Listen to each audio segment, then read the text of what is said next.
আসসালামু আলাইকুম। খুবই গুরুত্বপূর্ণ একটা টপিক করবো আজকে। আসলে বঙ্কিমতা বলতে কি বোঝায়, আর হচ্ছে বঙ্কিমতার পরিমাপগুলো বর্ণনা করা। তো দুইটা প্রশ্ন আজকে সলভ করব। তো প্রথমেই বেসিকটা ক্লিয়ার করে নিই, আসলে বঙ্কিমতা কি। বঙ্কিমতা হলো কোনো তথ্য সারির বা গণসংখ্যা নিবেশনের বিন্যাসটি কতটা অপ্রতিসম তা বোঝায়।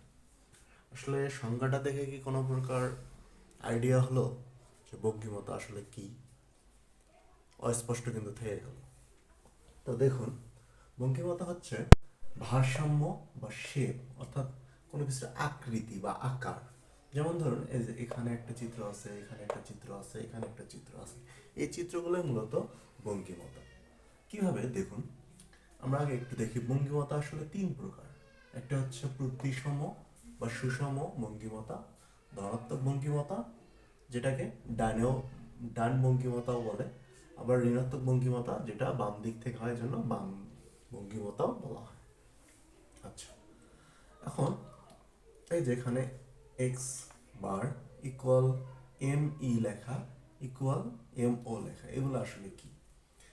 তো এটাই আসলে বোঝায় যে হচ্ছে প্রতিসম বঙ্কিমতা বা সুষম বঙ্কিমতা বলতে কি বোঝায়। এক্স বার বলতে এখানে গাণিতিক গড় বোঝানো হয়েছে, এম ও বলতে মধ্যমা, এবং এম এম ই বলতে মধ্যমা, এবং এম ও বলতে প্রচুরক। তো যেই বঙ্কিমতার আসলে গাণিতিক গড়, মধ্যমা এবং প্রচুরক তিনটি সমান, তাকে আমরা সুষম বঙ্কিমতা বা প্রতিসম বঙ্কিমতা বলবো। তো এখানে দেখুন, এই যে রেখাটা আছে, এখানে এই চিত্রটার মাঝ বরাবর জন্য এখানেই মূলত হচ্ছে গাণিতিক গড়ের অবস্থান, এখানেই মধ্যমার অবস্থান, এখানেই প্রচুরকের অবস্থান। এজন্য এটাকে প্রতিসম বা সুষম বঙ্কিমতা বলে। ধনাত্মক বঙ্কিমতার ক্ষেত্রে গাণিতিক গড়টা বড়, তার তুলনায় ছোট হচ্ছে মধ্যমা, তার তুলনায় ছোট হচ্ছে প্রচুরক। এক্স বার কেন বড় আর এখানে এক্স বার কেন ছোট? আচ্ছা, এগুলো কিন্তু সবগুলোই, একটা এক্স অক্ষ, এটা এক্স অক্ষ, আর এটা ওয়াই অক্ষ, এটাও তাই, এটাও তাই। আচ্ছা, এখানে দেখুন, এটাকে ডানেও বলা হয় ধনাত্মক বঙ্কিমতাকে। আসলে কেন?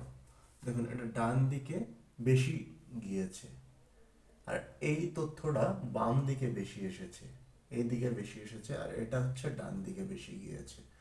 আচ্ছা, ডান দিকে ধরুন এখান থেকে এখানকার দূরত্ব এই পর্যন্ত বেশি না কম? অবশ্যই বেশি, এজন্য এক্স বার সবচেয়ে বড়।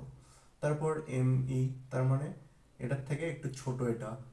তারপর আবার হচ্ছে এমও মানে প্রচুরক, তার মানে জিনিসটা এরকম হবে, এক্স বারের থেকে এটা ছোট, এটার থেকে আবার এটা ছোট। আচ্ছা, এখন লক্ষ্য করুন, এটার ক্ষেত্রে আবার ঋণাত্মক বঙ্কিমতার ক্ষেত্রে এই দিক থেকে দেখুন এদিকে এসেছে, মানে এদিকে এসেছে, যা এদিকে সুচালো হওয়ার কারণে বামের দিকে বেশি হচ্ছে, সুচালো হওয়ার কারণে এই মানটা এক্স বারের মানটা হচ্ছে ছোট। দেখুন, আর সবচেয়ে বড় কোনটা? এটা না? তো এটার থেকে এটা ছোট, আবার এটার থেকে এটা ছোট, প্রচুরকের থেকে এটা ছোট, হচ্ছে তথ্য বেশি রয়েছে। এই যে এই পাশে তথ্য বেশি রয়েছে এজন্য প্রচুরক এদিকে, আর এই পাশে ডান পাশে তথ্য বেশি রয়েছে জন্য প্রচুরক এইদিকে। ঠিক আছে? পরবর্তী প্রশ্ন হচ্ছে বঙ্কিমতার পরিমাপগুলো বর্ণনা করো। আর আসলে বঙ্কিমতা পরিমাপ হচ্ছে দুই ধরনের পদ্ধতি, একটা অনপেক্ষ আর একটা আপেক্ষিক পরিমাপ। দুইভাবে বঙ্কিমতার পরিমাপ করা যায়। তো অনপেক্ষ পরিমাপ আসলে কি কি, এর সূত্রগুলো কি কি রয়েছে? প্রথম সূত্র হচ্ছে S K equal 3 × x⁻⁻me। X bar মানে আগেই বললাম গাণিতিক গড়, এই গাণিতিক গড়, আর এম ই মানে মধ্যমা। আচ্ছা, অনপেক্ষর জন্য এটা একটা গেল। তারপর আবার দ্বিতীয় সূত্র হচ্ছে, এখানে এস কে বলতে কি বোঝায়? এস কে মানে হচ্ছে স্কিউনেস। স্কিউনেস মানে কিন্তু বঙ্কিমতা বোঝায়, এজন্য বঙ্কিমতার সংক্ষিপ্ত রূপ হচ্ছে এস কে লেখা হয়েছে। আবার S K equal x bar MO, এমওতে প্রচুরক। আচ্ছা, আবার এস কিউতে কিউ থ্রি এবং Q two minus Q one. আচ্ছা, Q one, Q two, Q three এগুলো আসলে কি?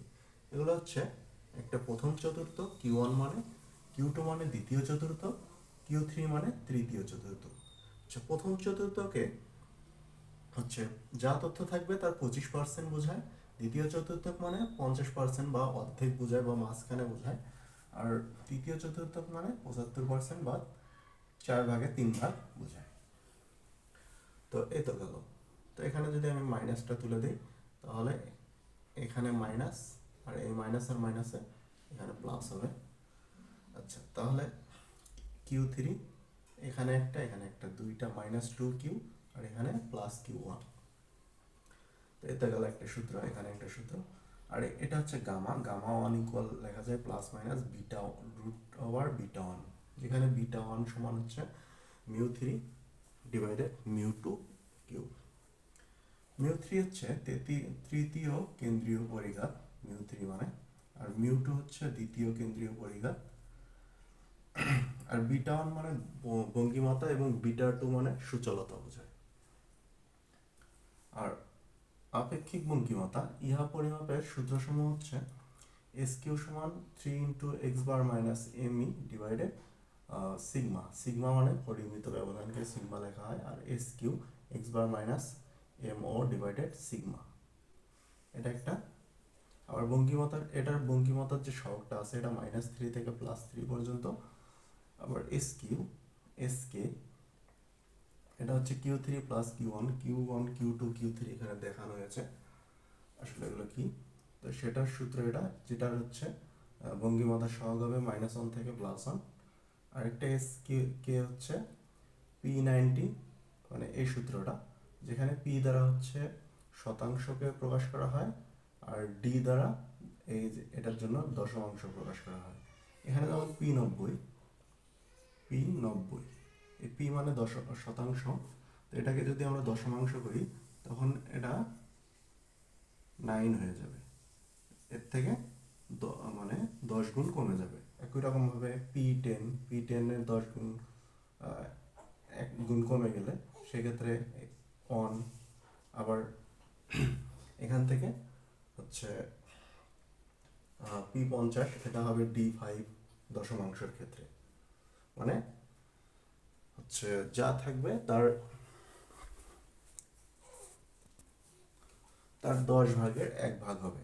যেমন P90 D9, আবার P10 D1 দশমাংশের ক্ষেত্রে D, আর হচ্ছে শতাংশের ক্ষেত্রে P। আবার SK আরেকটা হবে সূত্র √β1 β3 প্লাস β2 +3 2 × 5 β2 + 6 β1 -9, যেখানে এই β1 মানে হচ্ছে এটা বোঝায় μ3, আর μ3 এর উপর স্কয়ার আর μ2 এর উপর স্কয়ার। μ2 আর μ3 কিন্তু হচ্ছে μ2 মানে দ্বিতীয় কেন্দ্রীয় পরিঘাত, আর μ3 মানে তৃতীয় কেন্দ্রীয় পরিঘাত, আর μ4 মানে চতুর্থ কেন্দ্রীয় পরিঘাত। পরিঘাত কিন্তু আমরা এর আগের লেকচারে কভার করেছি। আর β1 মানে বঙ্গিমাতা, β2 মানে সূচলতা। তো এই তো ছিল আজকের লেকচার। ধন্যবাদ।